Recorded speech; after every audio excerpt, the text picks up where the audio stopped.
So I didn't realize this, but someone sent me an email this week, and the subject line was, "So what happened?"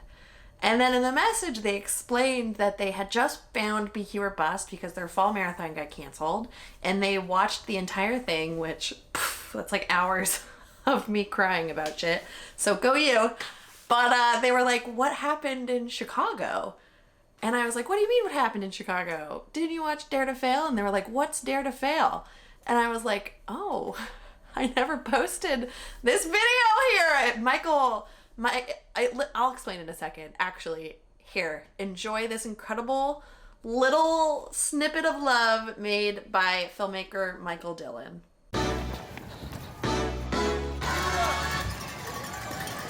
Fingers crossed. I'm Kelly Roberts, and I somehow ended up a runner. Sometimes I joke that I'm in purgatory, and I may or may not have murdered in my past life, since now I have to run marathons. There's something incredible about anyone working their tits off to do something that feels impossible. I think anything you do, watch people doing that, and you will walk away being like, damn. What am I doing with my life? I said I will never be able to take myself seriously enough to qualify for Boston. That's impossible. And I just felt so shitty for saying that about myself, and I could not shake it. And then I saw Beyonce's Lemonade and was like, I'm gonna do it. I'm like, not kidding. My goal is to qualify for the Boston Marathon. It used to be 3 hours and 35 minutes. When I first started chasing this effing goal, it was 3:35. But then so many people run so goddamn fast that now it's 3:30. And my PR right now is 3:42. So that's 12 minutes. I think when we care about something a lot, or when we don't have ignorance on our side to how hard it's going to be, I think sometimes that's the hardest thing to commit to and chase. So for me, Boston, I knew how hard it was going to be because running already felt insurmountable. And running marathons already was something that I was like, I cannot believe I do this. And I cannot believe I can run a marathon and survive it. And chasing that BQ for the first time, really did force me to get honest with myself in a way that I think I'd never been before. And it really forced me to fail. And fail in front of a big audience. And then it showed me it's okay to fail. You have to fail when you're chasing something huge. You will not do it the first time, because if you do, that goal's not big enough. So this time around, I have this plan that I really want to execute, but I want to do it for me. It's very personal, and I'm very excited to do it and really just see what happens, instead of saying, if I don't do this thing, I'm a failure, which is really exciting and fucking scary.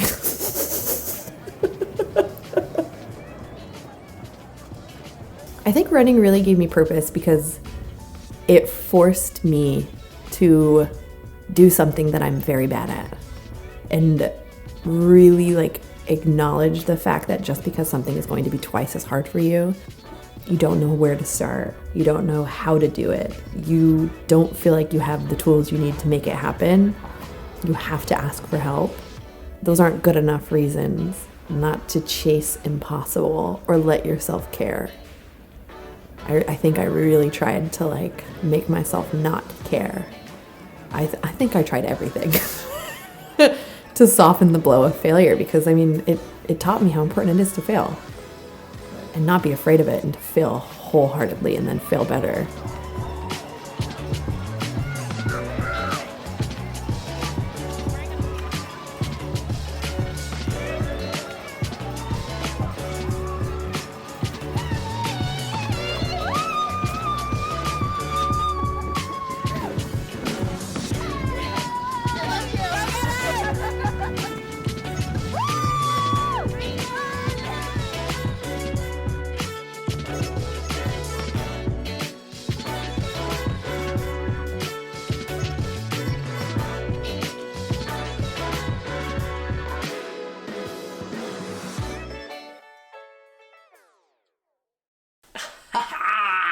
So yeah, I did not BQ, I ran 3:37, I think. It's September, by the way. It is like late September 2020. The world's on fire. Donald Trump's fucking insane. And he's gonna kill us all. He is killing us all. Please, please, please register to vote. And please, please, please vote blue up and down the ballot this November. I can't make this without saying vote. And God, do I wish that this woman would have won. But you know what? We all have to live with the choices we make, and this is where we are. But hi, let's quickly talk about Chicago, because I don't know why I never did this. I think after Chicago I was so just like done, and not in a bad way. I'm really proud of Chicago last year, but I was so tired and so exhausted that I just never got around to doing this. So quick recap. Where do I even begin?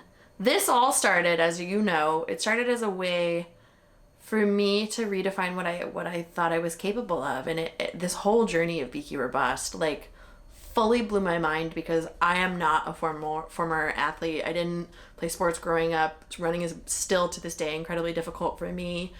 It's something I love, and it's something that I choose to do. But that's something that this whole, like, metamorphosis actually taught me, is that there are very specific reasons that I continue to show up for myself. And I don't think I ever would have defined them in the way that I do now. And all the different, like, ways that like, chasing my best influences my everyday life. We at the Badass Lady Gang and all my platforms, like the Run Selfie Repeat podcast, it's life with a side of running, because, like, I don't watch running sports stuff. I don't really, like, read stuff that I don't need to be reading, because this is my job. But I do believe that movement and running and moving in ways that are empowering, like, influences your life in just profound, incredible ways, and that it's so much more fun when you do it with a community. So getting to do Project Moonshot again was, like, just a dream come true. That it's such a fun program. And yeah, let's go. I before I get sidetracked, I will talk forever, but I'm not going to. I actually already recorded this and the audio was corrupted, so you're gonna get a short, succinct version. Here is Chicago. What happened in Chicago? I had a really bad day. Something that I've learned is that my period really, really, really, really adversely affects how I feel. I have polycystic ovary syndrome, and, like, the week of my period is just rough. Just, like, exhausted, tired, feel like shit, perform like shit. Like, it's just, like, always been that way. And I have found that the week before, I feel like a superhero, which the science behind all of it says that, like, day one of your period, you should feel like a superhero, but that's not the case with me. And Chicago was day 2 of my period, which, if you're a guy and you're grossed out by this, you need to fucking get over it. It is women's anatomy. Like, the fact that we all get weirded out by this is so ridiculous. It is biological, so get over it. It's just the same thing as figuring out how to hydrate or fuel. Like, learning what your hormones do and how your body reacts to stuff is really important. But I knew going into Chicago, the morning of, I woke up and I just felt tired. I felt really, really tired. And I remember thinking to myself, like, I don't care. I know I can perform really well under any circumstance. And today I'm going to give myself my best effort. I'm going to go out there and I'm going to fight like hell until the very end. And regardless of what happens, I'm going to finish knowing that this is my last marathon and that I gave it my all. That's what I said going into it. So my friend Talia and I, we walked to the starting line. I drank my final, like, serving of UCAN. I drank my final bottle. I went to the bathroom. I wore a onesie to the start line, which I thought would be really funny, and I regret. It did keep me warm, but, like, taking it off to go to the bathroom in the porta potty was so gross. Do not recommend. Don't wear a onesie. Learned that mistake. Ugh. Luckily, like, I dropped it and left it, but I took off and I felt awful. Like, I just, my legs were so heavy and I just didn't feel good. And the week before, I had what is probably, like, going to go down in history as, like, the best long run of my life. I felt like I was flying. I had so much fun. I ran faster than I've ever, like, run in my life for a long run, and it felt, like, effortless. It's exactly what you want it to feel, when all the cards aligned and the weather was incredible. And all the work showed up, and it just didn't show up on the day of the race. Well, that's not fucking true at all. It totally showed up on the day of the race. I ran like hell. But I just remember thinking to myself, like, that's fine. It doesn't have to feel effortless. It shouldn't feel effortless. This is running. You know, like those days that it does feel like that are 1 in a million, and I didn't hit the lottery today, so I'm just going to let the work speak for itself. You know, I saw my sister at like mile 5 maybe. And that was exciting, you know, to see her, and like seeing my sister as many times as I did really broke the race up in a way that like absolutely made it manageable, because I wasn't thinking about like the race strategy. I was thinking about getting to my sister. I was physically moving towards something I love and something I wanted to see. I will say I remember I took off and I accidentally didn't take off my rings, and this is something that like wearing jewelry has taught me in running marathons, is that my fingers swell to like ginormous, and if you don't take your rings off, you'll be in like excruciating pain all night. And I remember like I do this a lot, like that's just a tick, and I felt it, and I had both my rings on my right finger, and I went like, oh no. So like in the moment I like took the ring off and like put one on each finger, and they only fit on these 2 fingers, and I'm like, whatever, I'm gonna do that. And so I was like wearing my rings, and the whole time I was like, no, I'm gonna be in so much pain. But I saw my sister at 5, and she had all my bottles. She had all of my precision hydration that like I knew this is what I need, and she had all of my, you know, like my Martin, or not my, yeah, she had my Martin gels. She had all of my Generation UCAN, because I was going to take UCAN I think at 9 or something, but whatever. I was pretty much on pace until like mile, oh hold on, sorry, he said he was my favorite guy. I was pretty much on pace until like mile 9 I think, and then the who I was running with, Emma, she's an incredible YouTuber. If you don't follow her, you should. She's so funny and she's so smart. I'll link to her below. She kind of like kept going, and I let her go, and I remember thinking to myself like, well, okay, I can't stay with her. That's fine. I'm just gonna run my race. So I just kind of like, I started falling off pace, and I remember thinking to myself, okay, we don't have that today. That's okay. Personal best effort, I'm gonna go off my effort level. I'm just not gonna slow down. I'm gonna keep going. And I was still manually lapping my watch, my polar. So every time I would lap it, I would look down and I would see I was off pace. And I was proud of myself because I wasn't getting frustrated or disappointed. It was more of just like, this is what's happening and this is what I'm doing and I'm giving my best. And I was like in the moment, and I was present, and I was seeing my sister, and I saw my sister everywhere. It was actually funny. In Chinatown, I like turned a corner, and then all of my friends from Nike were like right here. And then a little bit further was Heartbreak Running Company, where Dan was. And then my sister was over here on the left-hand side. And I knew my sister was going to be in the area, but I saw, you know, like Courtney, Kadrin first. And I remember thinking to myself like, oh my God, hi, I'm having such a gnarly time. And then I start hearing, Kelly! Kelly! And I look, and my sister has my bottles, and she's jumping up and down, and she's like, you're on the wrong side. And I was like, oh my God, I'm so sorry. She jumps in the race, and she's like, you know, like jumping in and out of people to like give me my shit. And I was so fogged out, and I was so exhausted at that point that I was just like so grateful for her for like getting me my shit.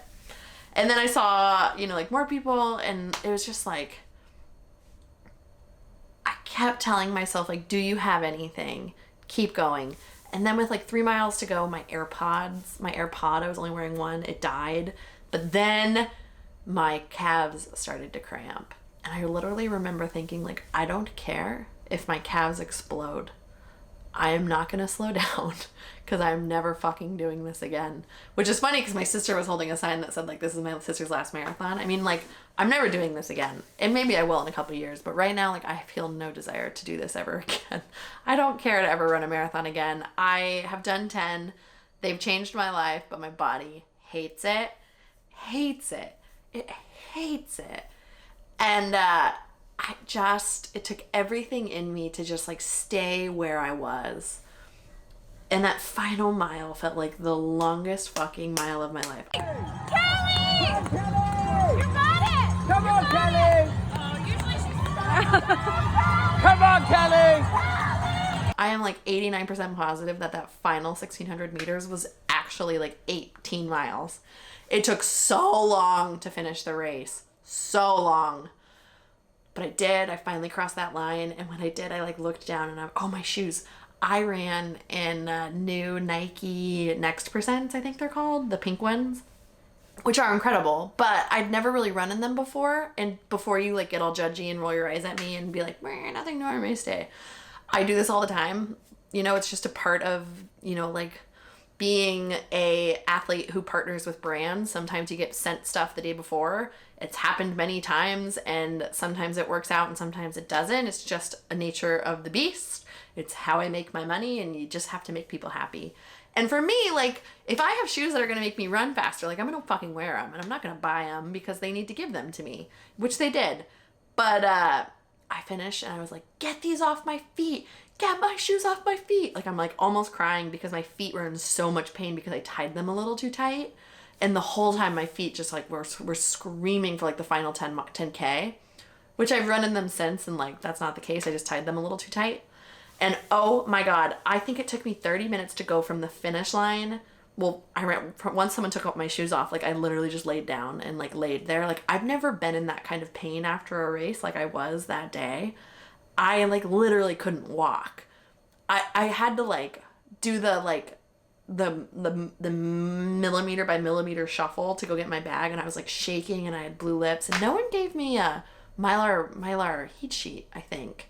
Maybe they did. I don't even remember. I just remember being so cold and in so much pain. Like my legs were screaming.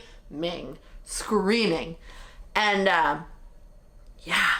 Then my friend Talia found me, who was staying with me, and like I like literally leaned on her, and I was barefoot, and we walked over to the fountain, and I sat down, and we sat there for a little bit, and I like drank the Gatorade, and I drank the thing, and after like 20 minutes, she like helped me up, and I literally just like leaned on her. And this is what I'm really bummed about. I know I did an Instagram live, but the video's gone, so I don't have it.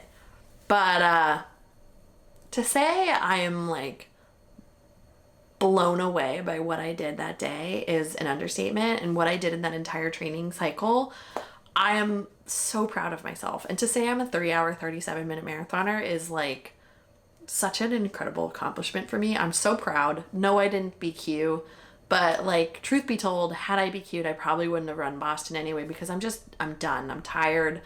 I don't want to run like that anymore. I still push myself. I still have fun pushing myself, although this year's been a big giant lesson in just show up for yourself and move because you can, when you can, because you can. But I just don't like the marathon. My body doesn't like it. I don't like what it does to my life and my personal life. And after that race, like, I'll be honest with you, so much of it was still so wrapped up in body image stuff that and honestly, like, I think I'm 10 pounds heavier than I was when I ran Chicago last time, and I ran so much faster. So weight is bullshit. Health, you cannot tell someone's health by what their weight is. You can't. Health is not a look, it's a lifestyle. I'll say it once, I'll say it a million times.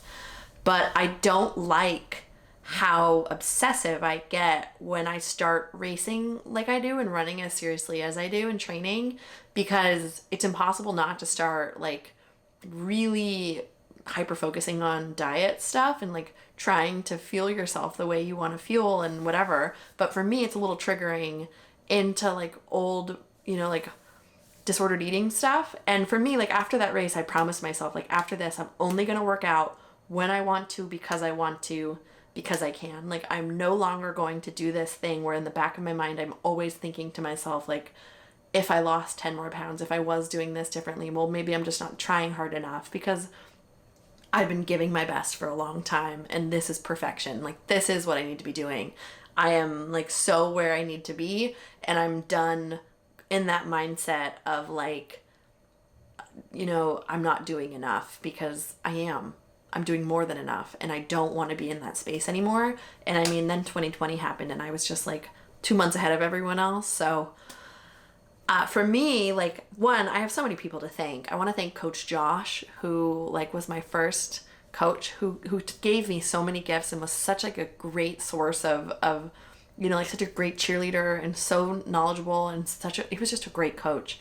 And then Coach Honerkamp and Coach Stowe and everyone at Nike, Kadrin, Kate, Courtney, thank you for giving me this opportunity to work with you guys.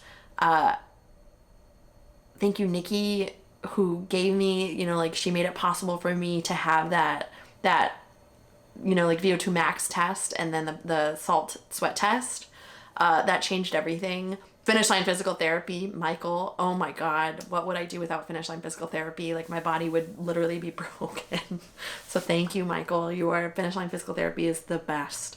We are so lucky here in New York City, and I'm so just like beyond the moon, over the moon, thankful that you're in my life and all the strength you helped me acquire. Oh my God, I'm forgetting so many people. There are Dr. Bob. Oh my God, I almost forgot Dr. Bob. Dr. Bob, you've changed my life. You've changed so many other people's lives. I love you so much. Thank you. This has been just like, I've learned so much throughout this, and it's been so difficult, but so rewarding. And if anything, it really did teach me that anything's possible if you're willing to work to undo everything you've taught yourself about what you're capable of, and to just believe in yourself. I mean, it shouldn't be this hard to believe in yourself, but it is. This has been remarkable.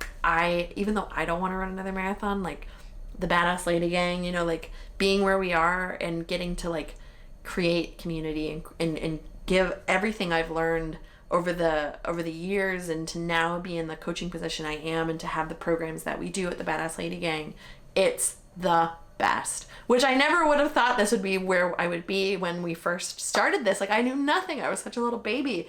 And now years later, you know, like here we are, and you know, our programs are transformational, and it's all because of this program. And it all is because, you know, like I woke up one day and said to myself, I'm tired of defining what I think I can and can't do and what I am and am not capable of, and I'm not a quitter. So yeah. Oh, thank you, Michael. Michael, who made Dare to Fail. Thank you, Michael. Michael Dillon, you talented motherfucker. But yeah, it's not the end. You know, like if you want to watch anything, you know, like come to the Badass Lady Gang. We're ready and here with open arms. But it is the end of my marathon journey. I'm tired, so tired. But thank you. I would be so stupid and so thoughtless to not take a second to acknowledge how grateful I am for all of you for watching, for coming along this journey. It's been a long journey, a really long journey. But I hope that by me sharing that, you know, I know there's a lot of people out there who have a former athletic background. Maybe they were collegiate athletes or high school athletes, or maybe there's someone who found running later in life, but they're just like running faster than fuck. I hope that by watching someone like me, someone who is not a natural athlete, someone who struggles a lot and had a lot to learn, and who had a lot of mental, you know, like rat's nests to untangle, I hope that by watching me struggle and persevere and break through and set back and keep fighting, that you know, like your mental game's a little stronger, and that you see all the traps that we fall into, all the ways that we limit ourselves, all the limiting factors and doubt and fear, like all the things that stop us from kicking ass and taking names. So thanks for watching. Thanks for coming on this journey. The end. For now.